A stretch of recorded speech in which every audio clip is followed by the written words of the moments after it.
No, many people know this. Before I became a volunteer for ATD, I was an addict and I was homeless. That's why I was surprised that, like, this year I reached 30 years old, and like I should never be here. That's how bad of poverty. Yeah. I was on my own. Yeah. And I couldn't buy food, I just couldn't eat. Yeah. I couldn't think, but only that is like, I was on my own, I had an addiction, I had no money for food, I was 6 stone, I was on my knees, I really was. I was broken. It was my rock bottom.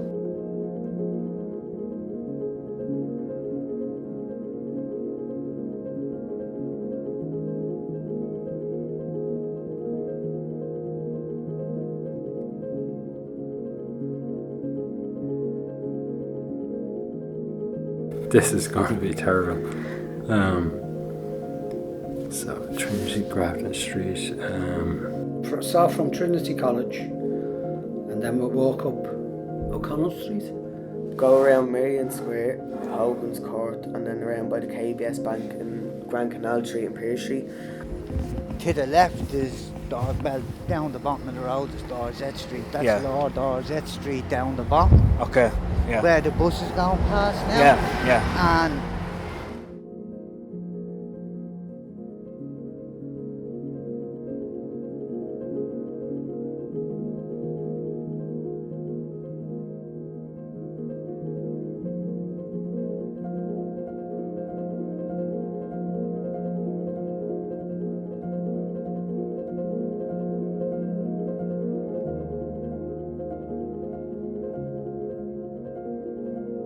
Have some of the struggles on a daily basis without food, water, shelter, a decent income, the whole lot. I strongly believe we're in an impoverished state.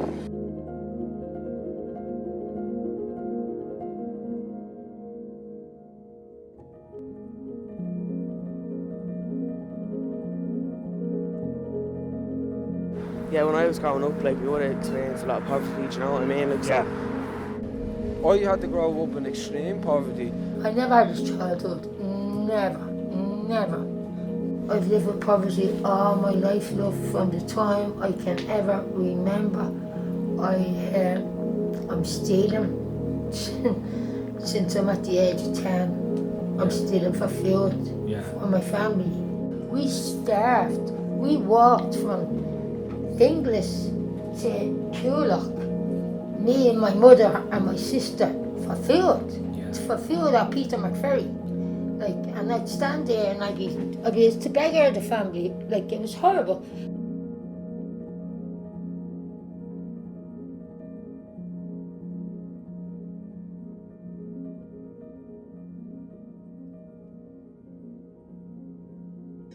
I mean, some of these kids are going to school and they are putting in a lot of hard work. And then when they go to try to get into these colleges, because of their postal code or the way they speak, they get refused.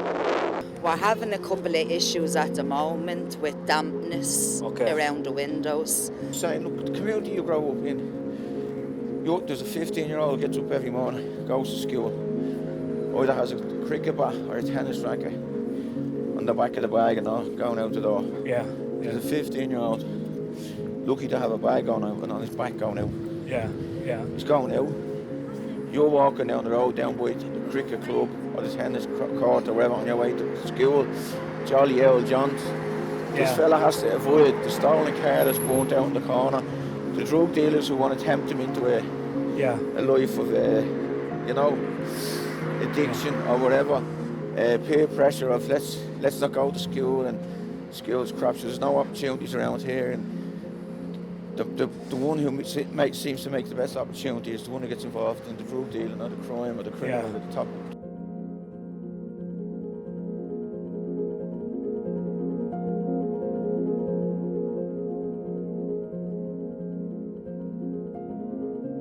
I'm walking up Graham Street, like, the clothing I choose to wear, like, people can just take it, or tracksuit. Yeah.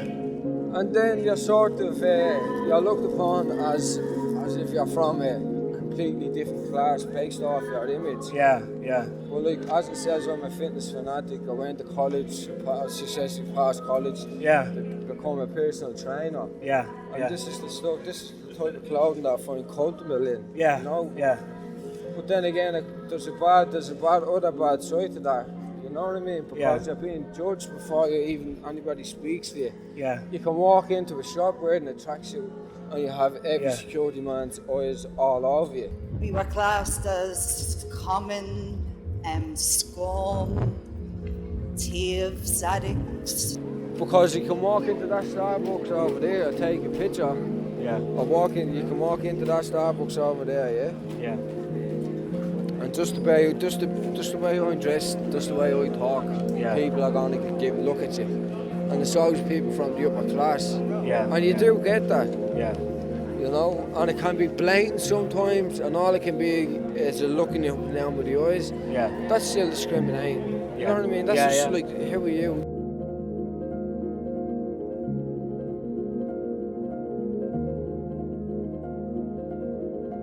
Big problem, the young people, they forgot to get a job. Yeah. Living Bonnie man. Yeah. There's a stigma. Yeah, stigma. Yeah. And when the people think the Bonnie man want a thief, want a gambler, want a gangster. Yeah. Those kind of things. I see. They don't think many good people live here. Yeah, okay. There was no jobs. Yeah. You couldn't even apply for a job because as soon as they knew you're from Darndale, they wouldn't apply it.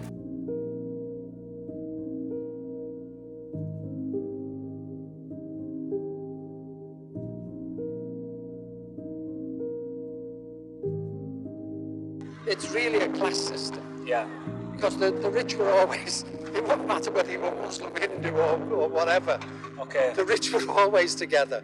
And as we're walking up Garden Street, it's one of the richest places I feel in Dublin. Yeah. With all the big shops and everything. The cupboard that they live out in night, people use it to actually make a house, a bed for them. And that was me. People are just walking past these people that are sitting on the street. Yeah. And they just think it's normal because certain people have made it normal. There's a step here that I know a couple were living on for months, about 6 months. The two of them used to lie like that and sleep straight, standing up. I'm going to take a picture.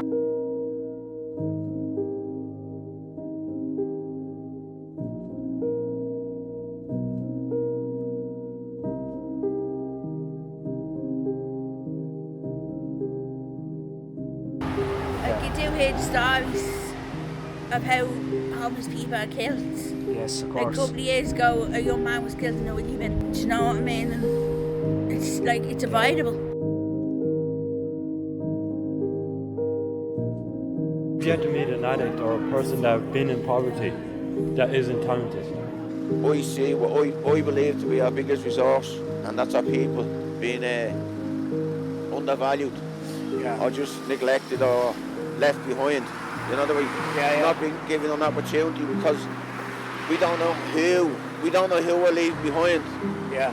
You know what I mean? We don't know what they're capable of, what they could have been, who they could be.